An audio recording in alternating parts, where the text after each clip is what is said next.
El 15 de agosto del año 1940 comenzó la mayor campaña aérea durante la Segunda Guerra Mundial. Alemania atacó las islas británicas con unos 1000 bombarderos, con unos 700 aviones de cazas, tratando de ganar el control del Canal de la Mancha. Los aviones alemanes doblaban en número a los británicos. Al día siguiente, 16 de agosto, Winston Churchill estaba en la sala de control, donde había una mesa enorme que representaba el campo de batalla. Encima de la mesa se colocaron piezas que representaban a los aviones alemanes, y un panel con bombillas mostraba la ubicación de los aviones británicos, de la Real Fuerza Aérea Británica, la RAF, como se conoce por sus siglas en inglés.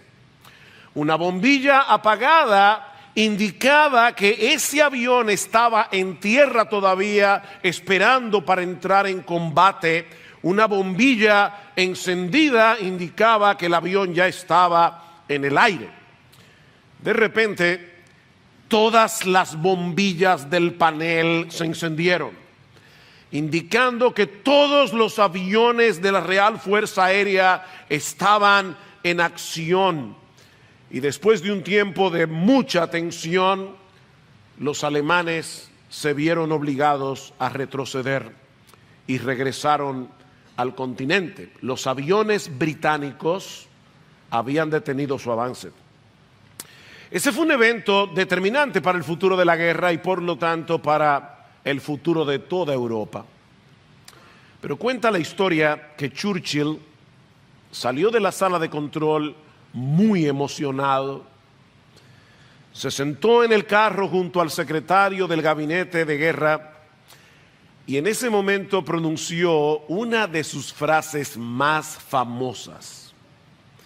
Nunca antes en el ámbito del conflicto humano tantos debieron tanto a tan pocos. Nunca antes en el ámbito del conflicto humano tantos le debieron tanto a tan pocos. Bueno, yo quiero tomar prestada esa frase de Churchill en esta mañana, porque con ella podríamos resumir el contenido de nuestro pasaje que Lester acaba de leer, Romanos capítulo 5, versículos 12 al 21. Y vamos a decir que nunca antes en toda la historia de la humanidad tantos le debieron tanto a un solo hombre. Nunca antes. Porque el tema de este pasaje tan denso en su contenido, es uno de los pasajes más densos de la carta de Pablo a los romanos, y sin embargo, el tema es increíblemente simple. Sí, es un tema sencillo.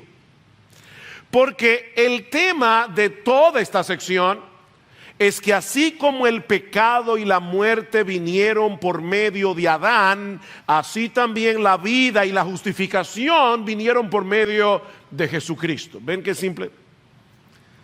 El pecado y la muerte entraron por Adán, la justicia y la vida vinieron por Jesús. Si puedes entender eso que yo acabo de declarar, vas a entender la enseñanza central de este pasaje de las Escrituras. Es posible que te pierdas en un detalle aquí, otro detalle allá, pero la enseñanza central de este pasaje lo vas a entender perfectamente.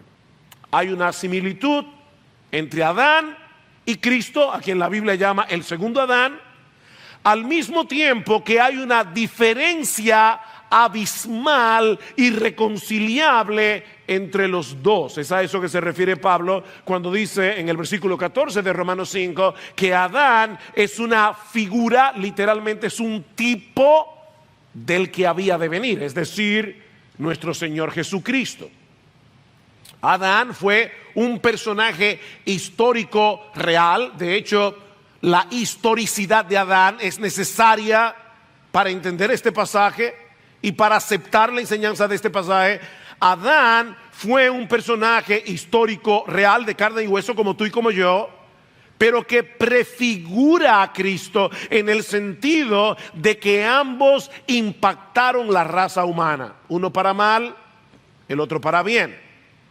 Lo que hizo Adán afectó a todos los que descienden de él. Lo que hizo Jesús trae bendición sobre todos los que están unidos a él por la fe. Ahora, ¿cómo puede ser posible que millones de pecadores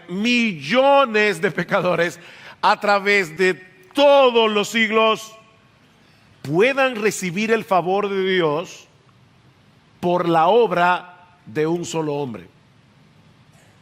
O usando las palabras de Churchill, ¿cómo puede ser que por un solo hombre tantos reciban tanta bendición?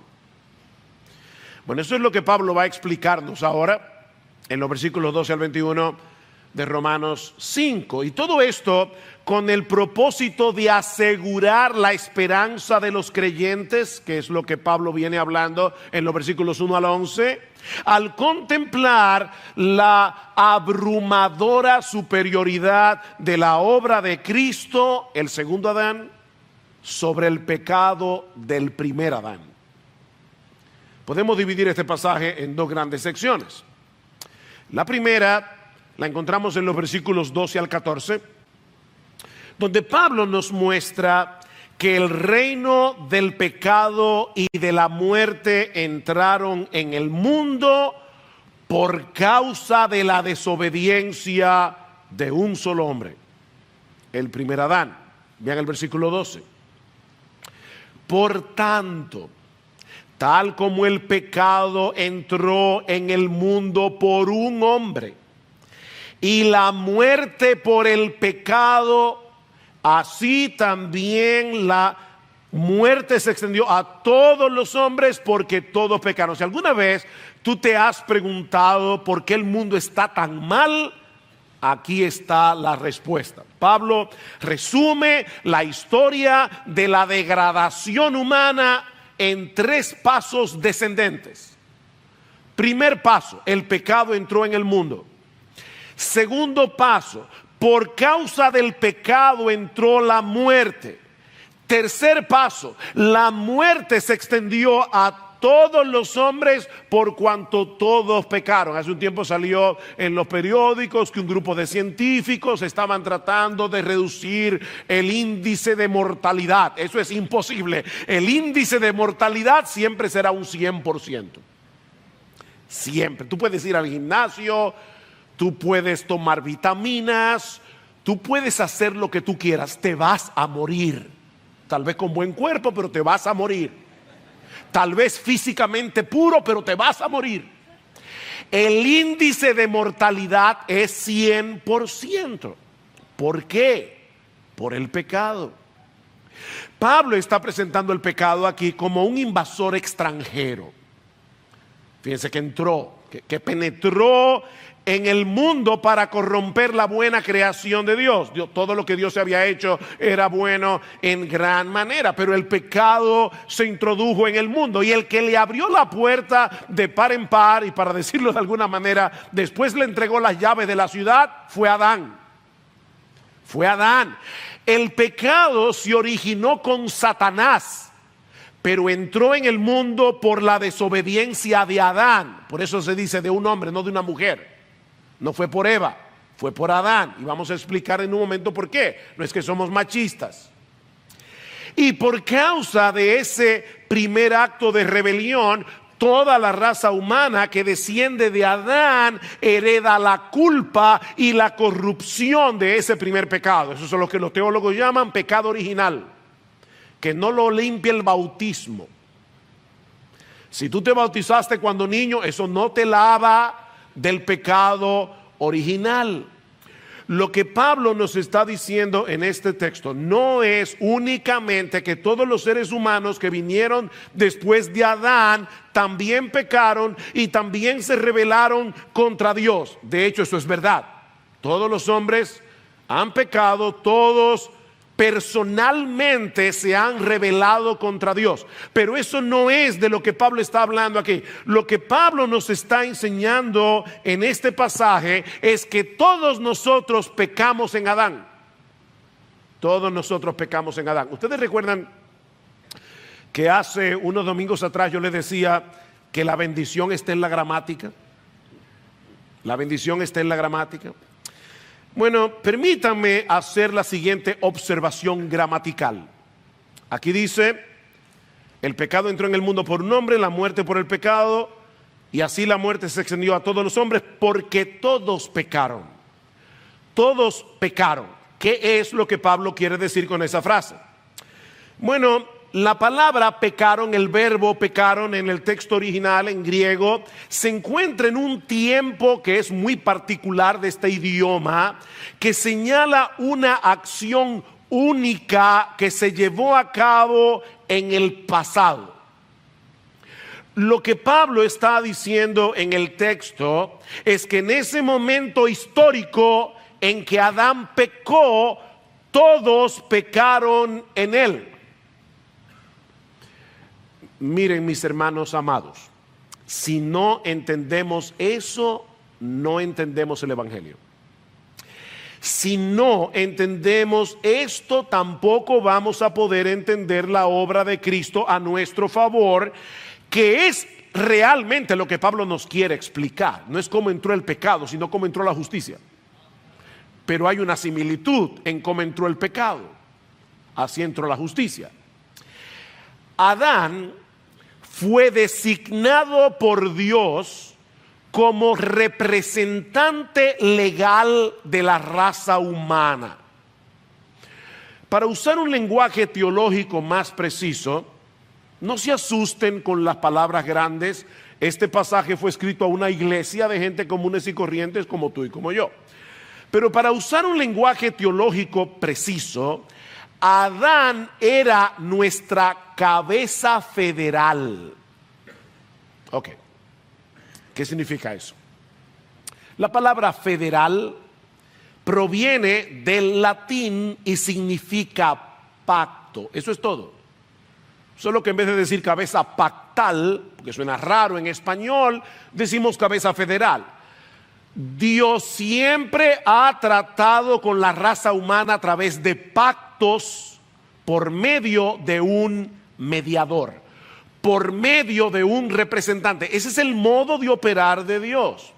Bueno, la cabeza o representante federal es una persona que a través de una relación de pacto sustituye a otra o actúa en representación de otra. Y aunque ese concepto de primera impresión puede parecer confuso, en realidad no es tan extraño como parece. Pensemos en la historia de David y Goliat. Esta es una ilustración bíblica. Ambos representaban a sus naciones respectivas, ¿verdad? De manera, o sea, no era un problema personal entre David y Goliat. No, era un problema entre los filisteos y los israelitas. Uno representaba a los filisteos, el otro representaba a los israelitas. De tal manera que la victoria de uno era la victoria de todos y la derrota de uno era la derrota de todos. ¿Ven el concepto de representación? Otro ejemplo que podemos usar es el de un gobernante que le declara la guerra a otro. Esa no es una acción individual porque el rey o el presidente o el primer ministro están actuando como representantes de toda una nación. Si el gobernante declara la guerra, todos estamos en guerra, y si la pierde, todos perdemos. Ok, yo quiero que este concepto quede tan claro en vuestra mente como la luz del mediodía. Así que voy a usar otro ejemplo. Solo que esta vez lo voy a hacer más cercano. Un ejemplo de nuestra propia historia como nación. El 18 de marzo de 1861, la República Dominicana fue anexada a España, apenas 17 años después de nuestra independencia. A través de ese acto de anexión, perdimos la soberanía y volvimos a ser colonia española. El responsable de este republicidio fue el general Pedro Santana, que era en ese tiempo presidente de la República, y por supuesto aquí en España a cambio honró con los títulos de gobernador civil, capitán general de la colonia, senador del reino, teniente general de los reales ejércitos y marqués de las carreras. La República Dominicana entera perdió su soberanía por la acción de un solo hombre. Y si no hubiese habido guerra de restauración, nosotros hoy en el año 2021, que no habíamos nacido cuando Pedro Santana hizo eso, todavía estaríamos recibiendo el impacto de esa anexión. Todos los dominicanos fueron afectados por la decisión de Pedro Santana. Mis hermanos, lo que estamos diciendo, lo que Pablo está enseñando en este pasaje, es que algo similar fue lo que sucedió en el huerto del Edén, solo que a un nivel monumental. Porque esto es universal en su alcance. Adán se rebeló contra Dios como nuestro representante, y no solo corrompió a toda su descendencia, porque el hijo de dos pecadores nace pecadorcito. Todos los hijos de dos pecadores nacen con naturaleza, sí, yo sé que los niños parecen angelitos, pero tienen una naturaleza pecaminosa que tarde o temprano se va a desarrollar y van a comenzar a pecar. Pero no fue solamente que la corrupción se traspasó a toda su descendencia, sino también la culpa. Adán nos involucró en esa declaración de guerra contra Dios. Y aunque tú y yo somos responsables de nuestros propios pecados y vamos a pagar por nuestros propios pecados, al mismo tiempo pertenecemos a una raza culpable y corrupta por causa del pecado de Adán. Ese es el énfasis de Pablo en todo el pasaje. En el versículo 15 Pablo nos dice que por la transgresión de uno murieron los muchos. En el versículo 16 dice que el juicio surgió a causa de una transgresión resultando en condenación. En el versículo 17 dice que por la transgresión de uno solo reinó la muerte. En el versículo 18 dice que una transgresión resultó en condenación para todos los hombres. Y en el versículo 19 Pablo corona esto diciendo que por la desobediencia de un hombre los muchos fueron constituidos pecadores. O sea, tú no eres pecador porque pecas, tú pecas porque eres pecador. Pecador me engendró mi madre, dice David en el Salmo 51. El pecado de Adán le fue imputado a toda la raza humana. Imputar significa acreditar. Puede que esto te parezca un arreglo injusto, y obviamente Dios todo lo que hace es justo, pero como espero mostrar y de paso, tú puedes decir, bueno, pero en el caso de los presidentes yo lo elijo, pero yo no elegí a Adán. ¿Y tú crees que tú hubieras podido elegir a uno mejor? ¿O tú crees que si hubiera sido tú el que hubieras estado en el huerto del Edén, habrías actuado diferente? Mis hermanos, yo espero mostrar en un momento que es una buena noticia que Dios trate con nosotros a través de un representante. Es una buena noticia. Porque de no haber sido así, tendríamos que representarnos nosotros mismos delante del tribunal de Dios y no habría salvación para nadie. Nadie sería salvo. De manera que todos pecamos en Adán, como Pablo pasa a explicar ahora en los versículos 13 y 14. Pues antes de la ley había pecado en el mundo, pero el pecado no se imputa cuando no hay ley. O sea, Tiene que haber una ley para que yo la pueda transgredir. Sin embargo, la muerte reinó desde Adán hasta Moisés, que fue el dador de la ley, aún sobre los que no habían pecado, con una transgresión semejante a la de Adán, el cual es figura del que había de venir. El argumento de Pablo es algo como esto: donde no hay una ley explícita, no se puede acusar a nadie de haber violado la ley, ¿no es así? Sin embargo, antes de la llegada de Moisés, por medio del cual Dios nos dio la ley, no solamente había pecado en el mundo, sino también muerte. Todos murieron, desde Adán hasta Moisés. Es verdad que la ley moral estaba escrita en los corazones de los hombres y por eso fueron considerados culpables, pero Pablo dice que ninguno de ellos, versículo 14, pecó con una transgresión semejante a la de Adán. Es decir, ninguno de ellos transgredió un mandamiento explícito como hizo Adán en el huerto del Edén, porque la ley no había venido. Y a pesar de eso, todos murieron. No solo por violar sus propias conciencias cada vez que pecaban y la ley que estaba escrita en sus corazones, como dice Pablo en Romanos capítulo 2, versículos 14 y 15, sino primordialmente todos ellos murieron porque eran miembros de una raza que estaba condenada a muerte debido a la rebeldía de su primer representante. Yo sé que el pasaje tiene como demasiadas ideas, pero esa es básicamente la idea que Pablo quiere transmitirnos. No había ley, pero sí había pecado y sí había muerte. No solo porque la ley había sido escrita en el corazón, sino porque es que todos nosotros ahora nacemos a semejanza de Adán. Génesis 5. Adán fue creado a imagen de Dios, pero toda la raza humana desciende de Adán y Eva a la semejanza de Adán en su naturaleza caída, y por eso todos murieron.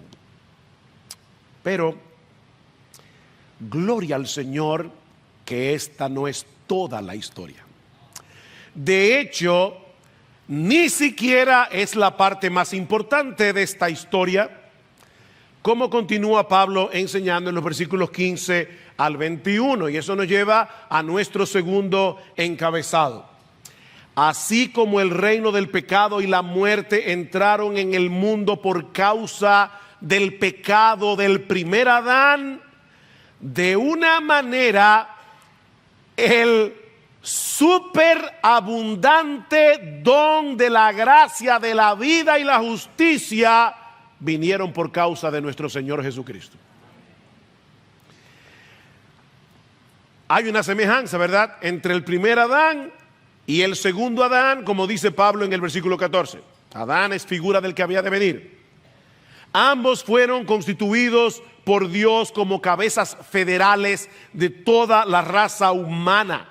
Es como si Adán y Cristo fueran los únicos dos hombres a los que Dios va a tomar en cuenta en el día del juicio. Decía el puritano Thomas Goodwin que solamente existen dos hombres que están en la presencia de Dios, Adán y Jesucristo.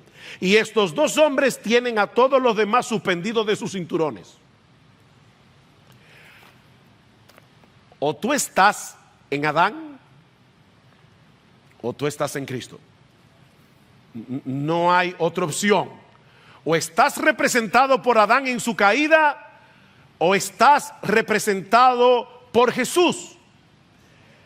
Pero el impacto de Cristo en el mundo es inmensamente superior al de Adán, como dice Pablo en el versículo 15.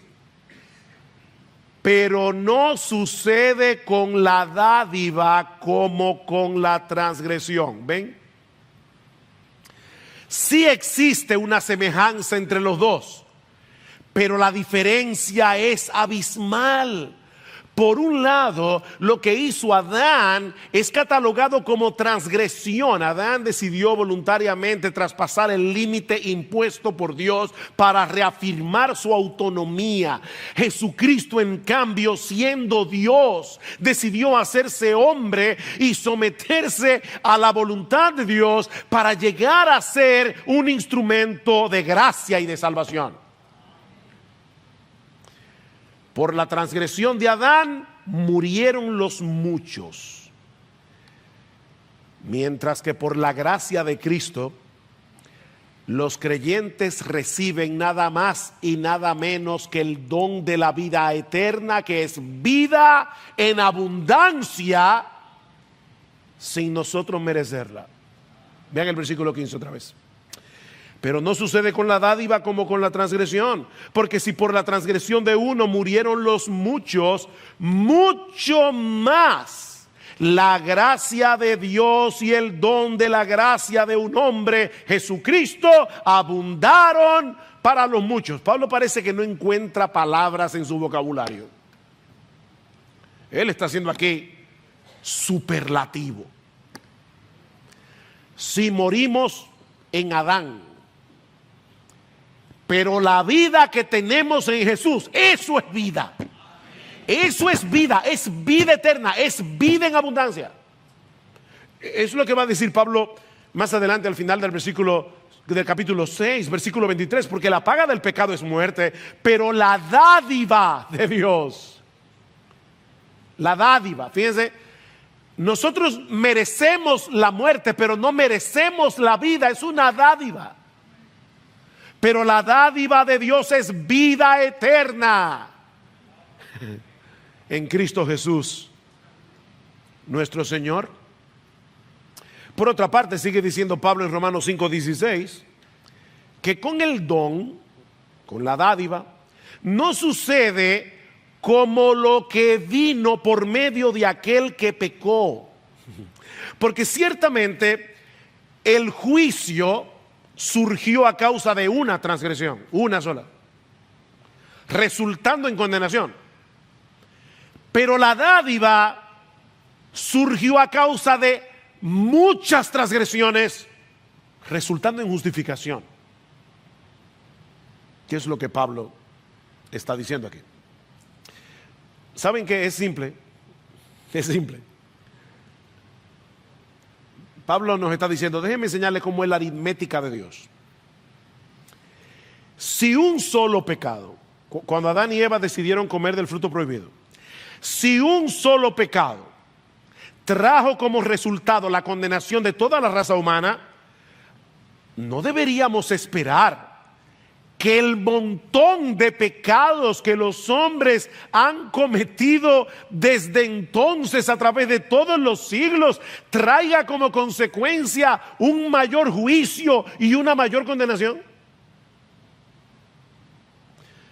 Bueno, aquí es donde la aritmética divina les rompe la cabeza a cualquiera. Porque todos esos pecados que se han estado acumulando a través de los siglos trajeron como resultado que Dios enviara a su propio Hijo para que muchos sean justificados. O sea, un solo pecado trajo condenación. Un montón de pecados trajeron como resultado salvación. O si quieren ponerlo de esta manera, una montaña de pecados trajo como resultado una montaña de gracia infinitamente mayor. Versículo 17. Porque si por la transgresión de uno, por este reinó la muerte, uno esperaría que el texto diga, bueno, mucho más reinará la vida, ¿verdad? Reinó la muerte, por el otro reinó la vida, pero eso no es lo que dice el texto. Porque por la transgresión de uno reinó la muerte por este, mucho más reinarán en vida.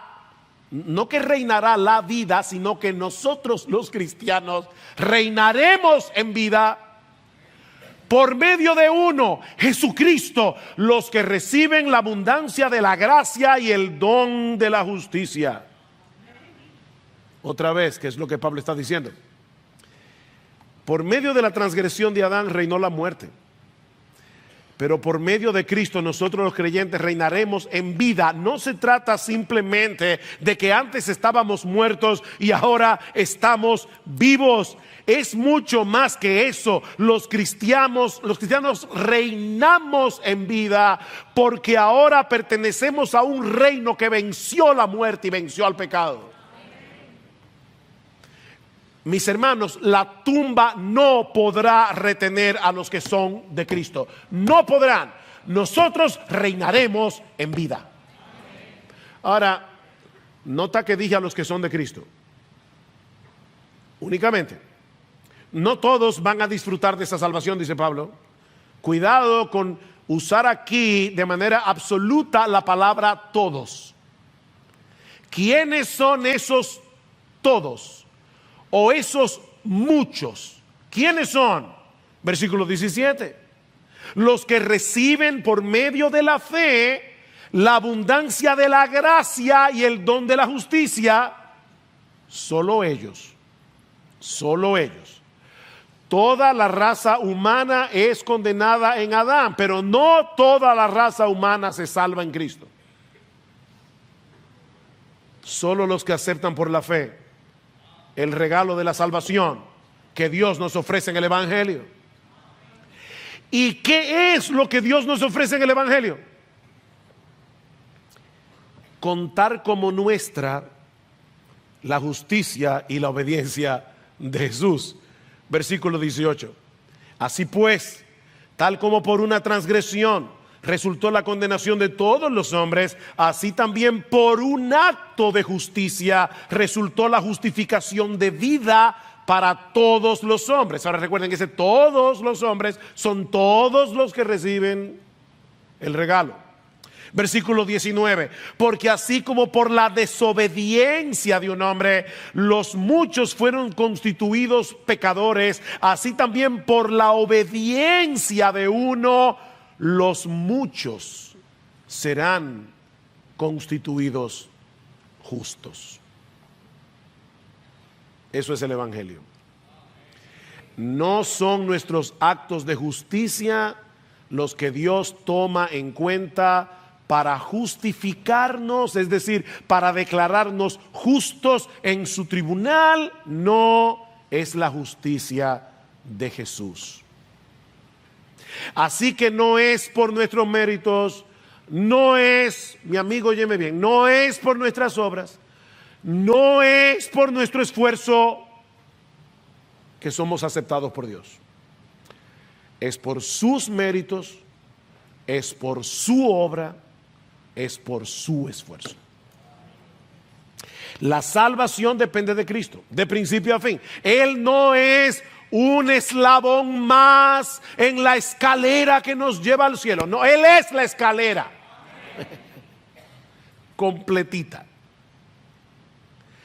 Él vino al mundo para representar a todos aquellos que el Padre había escogido para salvación desde antes de la fundación del mundo.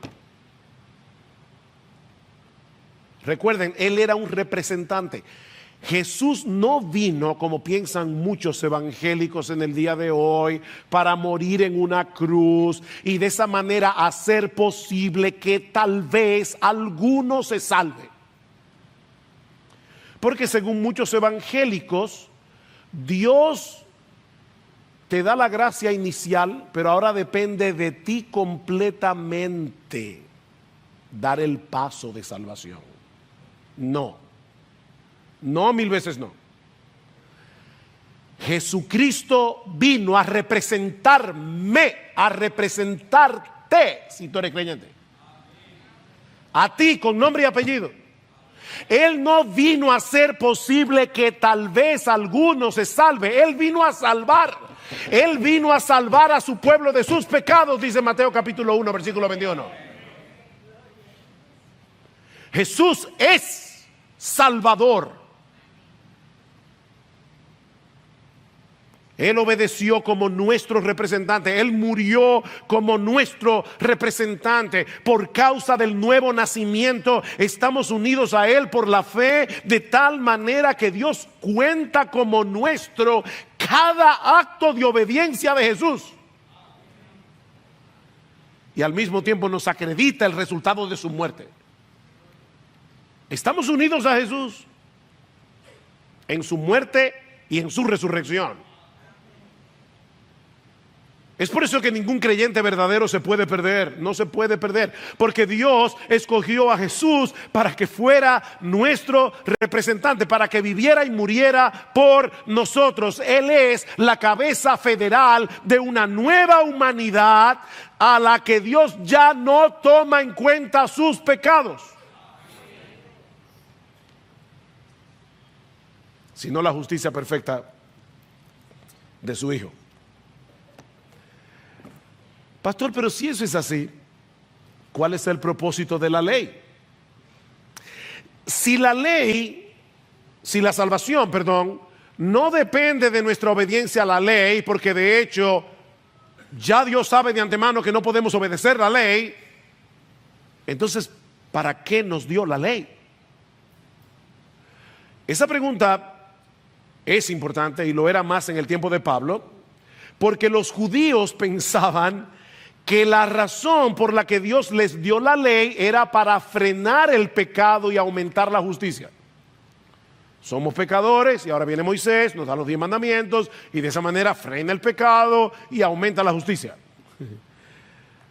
Pablo dice, no, es todo lo contrario. La función de la ley no es frenar el pecado, es hacerlo más evidente.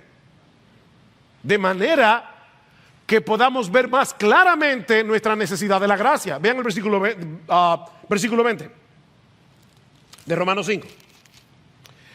Y la ley se introdujo, ¿para qué? ¿Para frenar el pecado? No, para que abundara la transgresión. Eso tiene que haber sido súper chocante para los judíos. La ley se introdujo para que abundara la transgresión.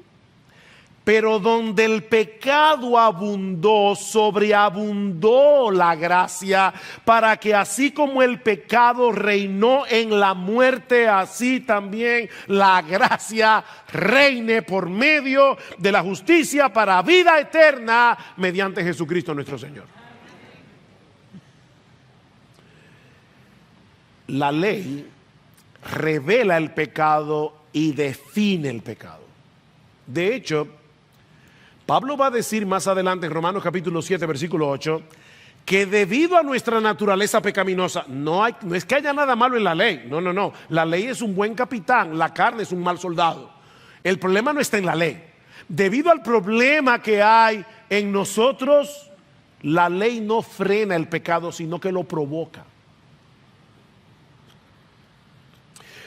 ¿Tú quieres destruir un jardín?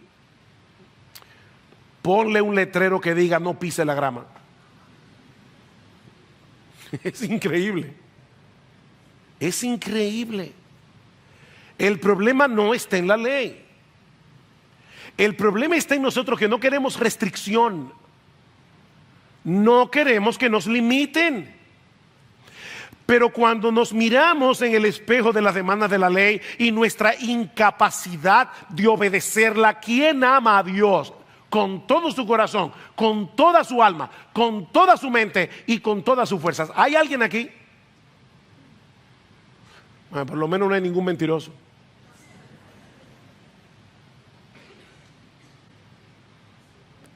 Cuando nos vemos en ese espejo, es que podemos ver más claramente cuán horrible es nuestro pecado y cuán profunda es la necesidad de acogernos humildemente a la gracia de Dios en Cristo. ¿Y sabes lo que va a ocurrir cuando tú vengas a Cristo en arrepentimiento y fe? Cuando tú dejes de tratar de salvarte por obedecer las buenas obras, la ley, por tus buenas obras y la ley, y confiando únicamente en la obra de justicia de Jesús, ¿sabes lo que va a ocurrir? Que en vez de tomar el pecado con ligereza, vas a ser impulsado a obedecer la ley. No por temor, sino por gratitud y por amor a ese bendito Salvador que la obedeció perfectamente en tu lugar y que luego fue a la cruz para pagar nuestras deudas con la justicia de Dios. Y ahí entonces la semejanza y las diferencias entre Cristo y Adán. Los dos Adanes.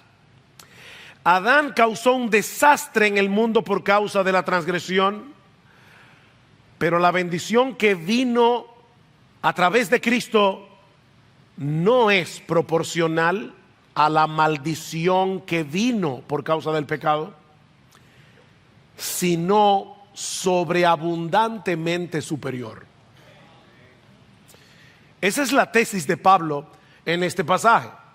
¿Se dieron cuenta de él? Mucho más, mucho más. Vean el versículo 15 otra vez. Pero no sucede con la dádiva como con la transgresión, porque si por la transgresión de uno murieron los muchos, mucho más la gracia de Dios y el don de la gracia de un hombre, Jesucristo, abundaron para los muchos. Versículo 17. Porque si por la transgresión de uno, por este reinó la muerte, mucho más reinarán en vida por medio de uno, Jesucristo, los que reciben la abundancia de la gracia y el don de la justicia.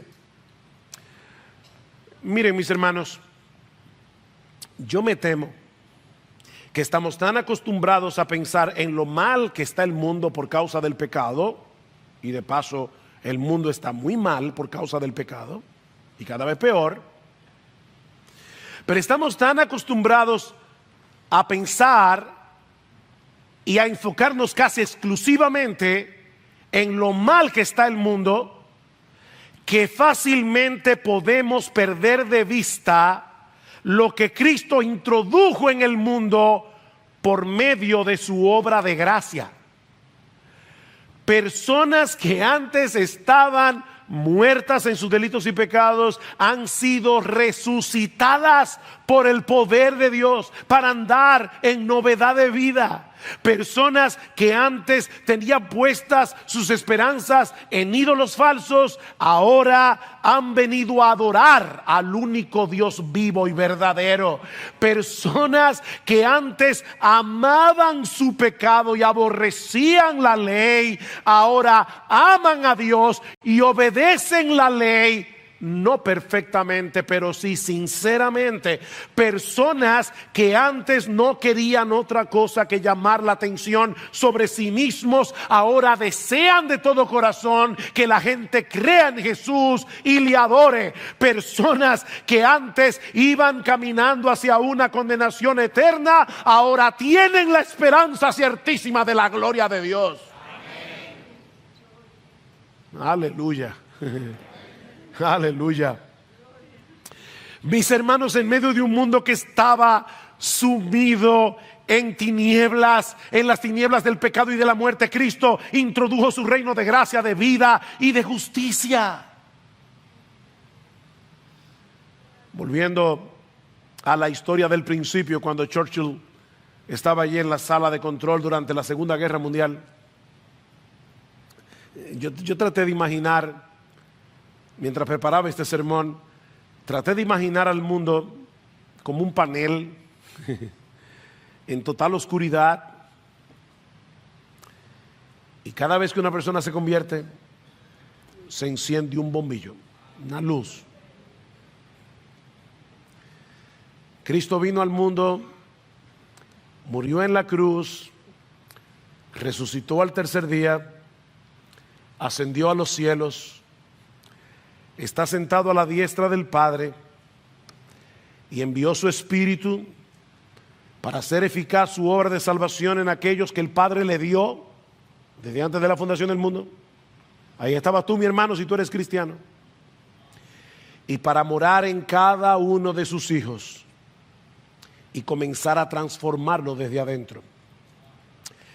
Y de repente, ese panel que estaba completamente a oscuras comenzó a ser iluminado por medio de la vida de todos aquellos que de verdad han creído en Jesucristo y se han sometido a Él como Señor. Trata de visualizar, mi hermano, cómo esas luces se van encendiendo a través de todo el planeta. Todo el planeta. A pesar de la fuerte oposición del príncipe de las tinieblas, que quiere mantener a los hombres sujetos a la esclavitud del pecado, a pesar de las religiones falsas, a pesar de los gobiernos totalitarios que odian el cristianismo, allí se están encendiendo luces. ¿Y sabes lo que va a pasar finalmente? Cuando Jesucristo vuelva. Que toda tiniebla será vencida y aplastada para siempre. Y toda la tierra será llena de la gloria de Jehová, como las aguas cubren el mar. Si tú puedes visualizar eso,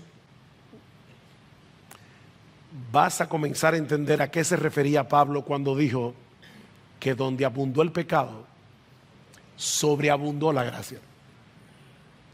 Sobreabundó la gracia. Mira, cambiando un poco la ilustración, imagínate lo que sucedería. Niños, no se asusten, es una ilustración, pero imagínate lo que sucedería si repentinamente en los cementerios del mundo muchas tumbas comenzaran a abrirse y los muertos salieran de ellas completamente vivos, no como zombies, o sea, no como muertos andantes, sino como gente viva. Mis hermanos, eso es lo que sucede cada vez que un pecador se arrepiente y cree en Jesucristo. Una tumba se abre y un muerto resucita. Eso es increíblemente extraordinario.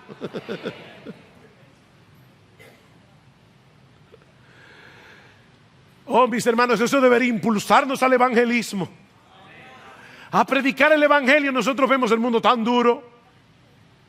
Oh no, Jesucristo es todopoderoso. Jesucristo puede darle vida a los muertos, te la dio a ti, ¿por qué no se la puede dar a otro? Predique el evangelio, mi hermano, porque el evangelio sigue siendo poder de Dios para salvación. El evangelio sigue siendo el poder que Dios usa para levantar muertos espirituales, para cambiar corazones de piedra en corazones de carne. Jesucristo puede hacer eso, porque Él fue exaltado por el Padre como príncipe y salvador para darle a su pueblo arrepentimiento y perdón de pecados, dice en Hechos 5.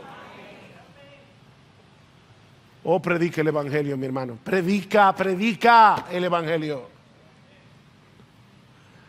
Oh, llenemos este lugar para que pronto tengamos la necesidad de otra plantación y mandar a cientos hacia afuera.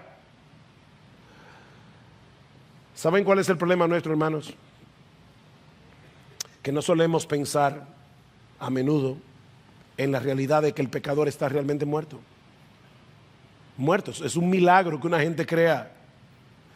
Y por eso no nos sorprende tanto que alguien se convierta. Esta tarde ya se anunció, y el próximo domingo en la tarde un grupo de hermanos dará testimonio público de su fe a través de las aguas del bautismo.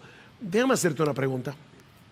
¿Vendrás con la expectación de ver lo que Dios ha hecho en estos hermanos? ¿O estás tan acostumbrado a ver personas bautizándose, que ya ni siquiera te sorprende? ¿Y qué de tu propia salvación? De verdad, mi hermano, ¿todavía tú puedes cantar con gozo y gratitud a Dios por ese bendito Salvador que vivió y murió en tu lugar, que vino como tu representante? ¿Todavía te sorprende el hecho de que Dios te haya escogido desde antes de la fundación del mundo con nombre y apellido para que Cristo te representara, para que tu vida esté unida a la suya por la fe? ¿O has perdido la capacidad de asombro ante esa asombrosa salvación que Dios nos da de pura gracia. ¿Y qué de tu obediencia? ¿Qué de tu obediencia? ¿Tú percibes en tu corazón una lucha porque no quieres pecar contra Dios? ¿Porque temes ofenderle con tu desobediencia? ¿O has comenzado a coquetear de nuevo con aquellas obras del primer Adán, de las que fuiste rescatado al precio de la sangre de Jesús?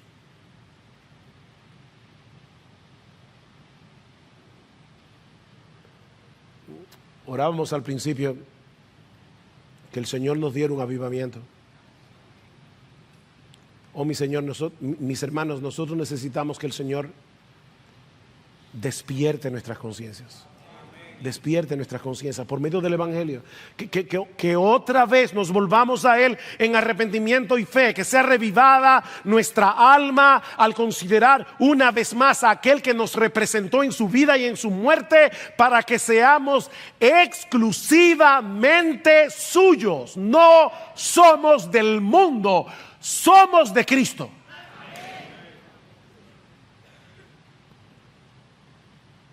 Estábamos recordando el día que nos bautizamos, mis hermanos y yo y otros hermanos, nos paramos en la pila bautismal y comenzamos a cantar: he decidido seguir a Cristo, he decidido seguir a Cristo, no vuelvo atrás, no vuelvo atrás, la cruz delante y el mundo atrás, la cruz delante y el mundo atrás, no vuelvo atrás, no vuelvo atrás. Y qué bueno que por la pura gracia y misericordia del Señor, 42 años después, todavía podemos decir lo mismo. ¿O ignoráis que vuestro cuerpo es templo del Espíritu Santo? Tú eres templo. Donde tú vas, llevas al Espíritu Santo. Lo que tú haces, lo haces con el Espíritu Santo dentro de ti. ¿O ignoráis que vuestro cuerpo es templo del Espíritu Santo, el cual está en vosotros, el cual tenéis de Dios, y que no sois vuestros?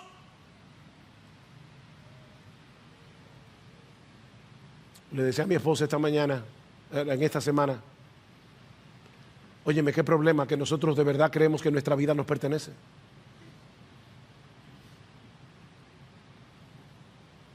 Porque habéis sido comprados por precio. Glorificad a Dios en vuestro cuerpo y en vuestro espíritu, los cuales son de Dios. ¿Tú vives con esa conciencia de que ya no te perteneces? Y miren, mis hermanos, yo sé que es una lucha, porque yo tengo esa lucha todos los días.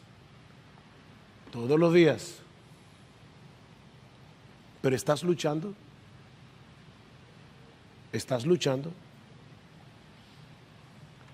Mi hermano, amado hermano, amada hermana, no te quedes lamentando tu mediocridad espiritual. Y ahora mismo ahí pídeselo a Dios. Yo no voy a hacer un llamado, ustedes saben que no hacemos eso aquí. Pero mi hermano, pídele a Dios en oración que reavive tu alma, que te devuelva tu primer amor. La iglesia necesita un avivamiento, pero ¿sabes qué? Ese avivamiento no comienza con el de al lado, comienza contigo. Aplícate de nuevo este glorioso evangelio de la gracia de Dios en Cristo y aférrate a la promesa del perdón. No te conformes con la mediocridad espiritual. Oh, mi hermano, no te conformes con ser un mediocre, porque Cristo vino a darnos vida y vida en abundancia. Ahora, tal vez debemos hacer una pregunta más básica y más fundamental. Y esta pregunta es para todos, aunque tú seas miembro de esta iglesia, esta pregunta es para todos. ¿Cuál de los dos Adanes de verdad te representa a ti? ¿Has recibido por fe la abundancia de la gracia y el don de la justicia? ¿O sigues confiando en tu propia decencia, en tus propios méritos y en tu propio esfuerzo para ser aceptado delante de Dios? ¿Es el pecado un problema para ti? ¿O más bien estás luchando contra Dios porque sus mandamientos son una molestia y un estorbo? Porque si es así, es mi deber decirte que Cristo aún no es tu representante. No lo es. Porque a todos los que Él justifica, también los santifica, como vamos a ver el próximo domingo, al estudiar Romanos 6. Pero recuerda, mi amigo, que fue por la obediencia de uno, nuestro Señor Jesucristo, que los muchos serán constituidos justos. No es por tus obras, es por la suya. Ampárate por la fe en ese bendito Salvador, mientras las puertas de salvación permanecen abiertas para ti. Es por la fe en Jesucristo que Dios nos perdona y nos acepta como hijos. Es únicamente por medio de la fe en Él.